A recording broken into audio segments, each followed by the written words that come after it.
Selamat pagi dan juga selamat datang di Infodemik. Hari ini kita akan membicarakan tentang bagaimana kita semua dapat melewati pandemi COVID-19 ini bersama-sama. Di seluruh dunia, berbagai bisnis sedang berjuang. Orang-orang yang terpapar virus seringkali dijauhi dari lingkungannya dan kita pun masih harus tinggal di rumah karena takut untuk keluar. Tapi masih ada harapan. 2020 adalah tahun yang sulit bagi semua orang. Tapi bersama-sama kita bisa membuat 2021 menjadi tahun yang layak untuk dirayakan. Lalu apa yang bisa kita lakukan bersama agar kita dapat melewati semua ini dengan lebih mudah? Pernah ada tetangga atau keluarga yang terinfeksi COVID-19? Kemarin sih pernah, kebetulan ada tetangga. Belum ada. Kalau selama ini sih tetangga saya nggak ada ya yang positif ya. Keluarga saya, walaupun bukan keluarga saya, ada yang juga terkena infeksi COVID-19. Nah, orang tua saya. Waktu ini pernah sih di tempat tinggal saya. Seperti apa cara yang Anda lakukan untuk membantu mereka-mereka yang terkena COVID-19? Membantunya atau diam saja? Menurut saya membantu saja. Di pemerintah ada yang namanya bantuan sembako sehingga itu langsung digelontorkan melalui kelurahan, melalui kepala lingkungan gitu. Ya pasti dibantu sih, cuman kalau dibantu lebih ke support secara mentalnya kan karena supaya dia happy. Apakah peran masyarakat itu penting untuk kesembuhan pasien COVID dan kenapa? Sangat penting sekali. Sangat penting sekali. Sangat penting karena kan peran masyarakat ini yang bikin COVID-19 ini bisa berhenti atau malah semakin menjadi lebih parah. Peran masyarakat sangat penting sekali karena supaya virus ini tidak begitu mudahnya tertular pada masyarakat yang lainnya. Kita semua dapat menolong, tapi bagaimana caranya kita akan mencari tahu apa yang sebenarnya dapat kita lakukan bersama. Saat ini saya sudah terhubung dengan Ahmad Arif, co-founder Lapor COVID-19, dan Kiai Haji Zaitun Rasmin dari Satgas COVID-19 Majelis Ulama Indonesia. Kita akan sapa dulu Pak Zaitun dan juga Mas Ahmad. Selamat pagi, terima kasih sudah bergabung pada pagi hari ini. Saya ke Mas Ahmad terlebih dahulu. Mas Ahmad, seperti apa sih peran dari masyarakat ini untuk kemudian bisa membantu untuk melewati kondisi pandemi saat ini?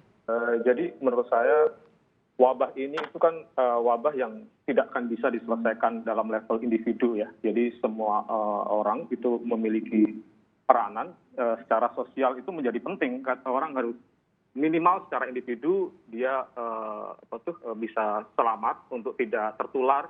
Dan secara sosial dia juga tidak menulari orang lain. Dan berikutnya adalah bagaimana relasi sosial ini justru juga saling mendukung dalam prakteknya ya. Seperti yang kami temukan di lapor COVID itu banyak sekali laporan mengenai terjadinya stigma sosial. Mungkin juga kita akan tanyakan ke Pak Zaitun seperti apa kemudian peran MUI dalam hal ini ikut membantu mengatasi tadi kalau dari perspektif masyarakat seperti apa. Kemudian dari kelembagaan seperti apa Pak Zaitun? Dalam hal ini pandemi COVID-19. Peran masyarakat itu yang sangat penting. Nah, makanya dari Majelis Ulama Indonesia yang alhamdulillah sejak awal pandemi sudah membentuk Satgas COVID-19 ya MUI Pusat itu terus-menerus melakukan penyadaran kepada masyarakat ya melalui para ulama, melalui para dai, para tokoh masyarakat ya dan juga langsung ke masyarakat. Kita melakukan itu dengan berbagai sosialisasi, berbagai edukasi, berbagai pencerahan, dan tentu saja karena MUI sebagai lembaga agama tentu memberi penjelasan berdasarkan ajaran Islam yang lengkap ini, maka sangat sejalan dengan protokol kesehatan yang sekarang diterapkan. Maka tinggal benar-benar kita harus melakukan sosialisasi dan edukasi.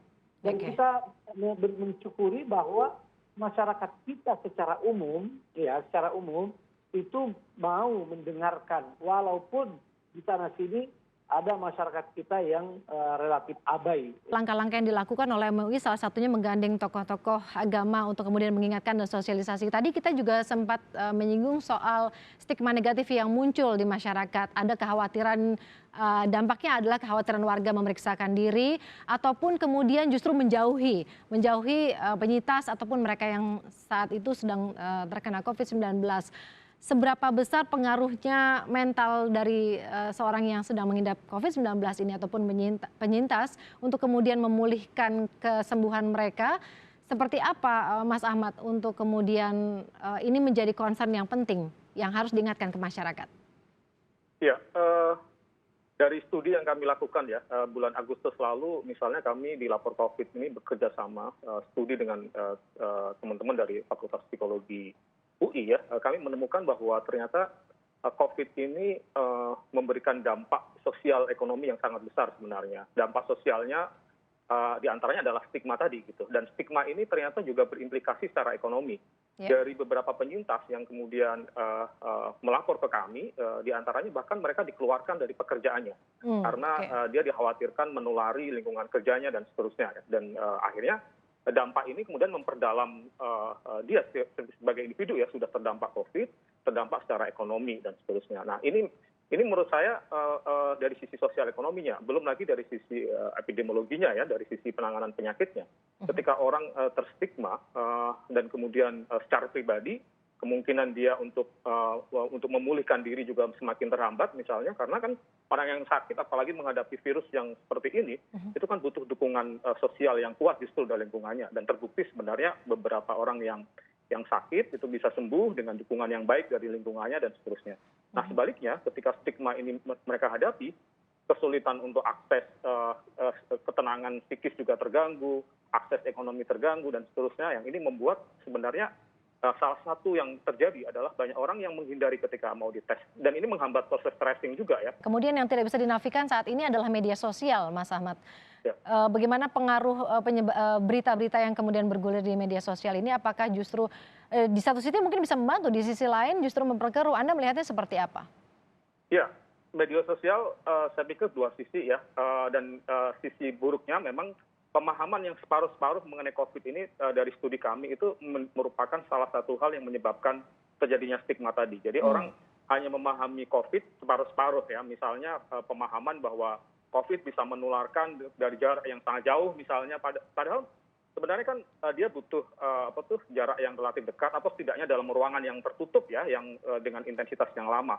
Tapi misalnya dari salah satu penyintas yang kemudian melapor ke kami misalnya, dia menyapu di halaman rumahnya yang berjarak jauh dari tetangganya aja dilarang misalnya dan seterusnya. Nah ini karena memang ada pemahaman yang tidak lengkap, dan di sini peran sebenarnya semua pihak ya, termasuk pemerintah, tokoh-tokoh agama, tokoh-tokoh sosial, untuk memberikan informasi yang tepat dan akurat kepada masyarakat. Sisi yang lain sebenarnya kita juga bisa memanfaatkan media sosial juga ya, seperti yang kami lakukan ya di Lapor COVID.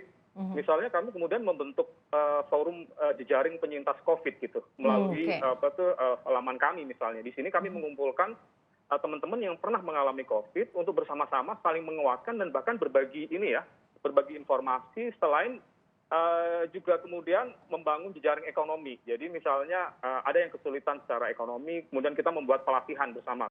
Pak Zaitun, apakah juga ada yang dilakukan MUI untuk kemudian menggunakan media sosial sebagai salah satu langkahnya? Sekaligus mungkin tambahan pertanyaan saya untuk pelaksanaan ibadah.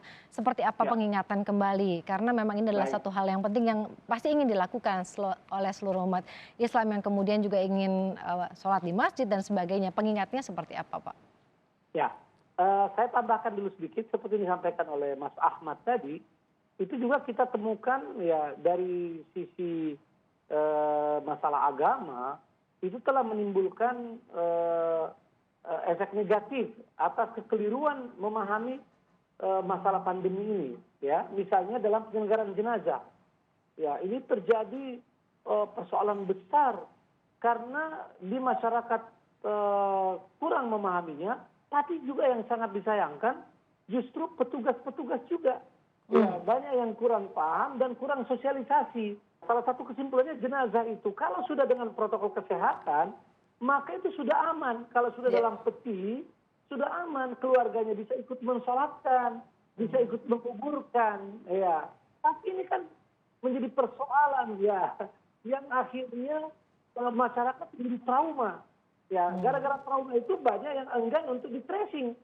Nah ini menjadi tanggung jawab kami di Satgas COVID MUI maupun MUI secara umum dan masalah Islam untuk tidak berhenti, tidak lelah, tidak jenuh untuk mengingatkan ya umat, termasuk kita bisa menepis sebagian pendapat orang-orang yang seolah-olah punya ilmu ya tentang misalnya ibadah, sholat yang berjarak, yang pakai masker, yang dianggap mereka itu tidak sah, tidak afdal, itu kita terus lakukan. Ingatkan begitu ya Pak Zaitun ya.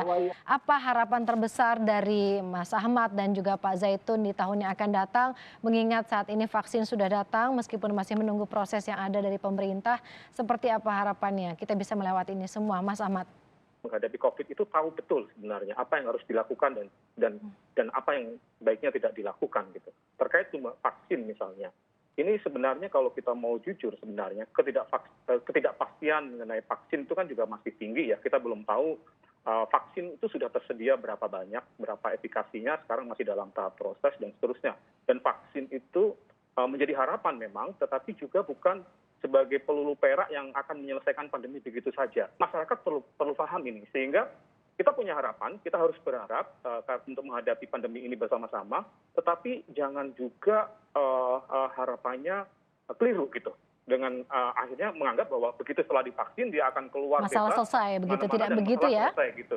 Nah Ya. ini justru akan membahayakan, akan membawa kejatuhan berikutnya. Pak Zaitun, seperti apa harapannya di tahun yang akan datang? Pertama, harapan kami pandemi ini segera terangkat, segera hilang dari negeri kita tercinta dan dari dunia secara umum. Ya. Lalu harapan saya perkuat apa yang disampaikan Pak Ahmad. Yang pertama komunikasi. Sampai hari ini komunikasi kita di dalam mengatasi pandemi ini masih kurang baik atau belum sampai pada yang semestinya. Contoh masalah vaksin.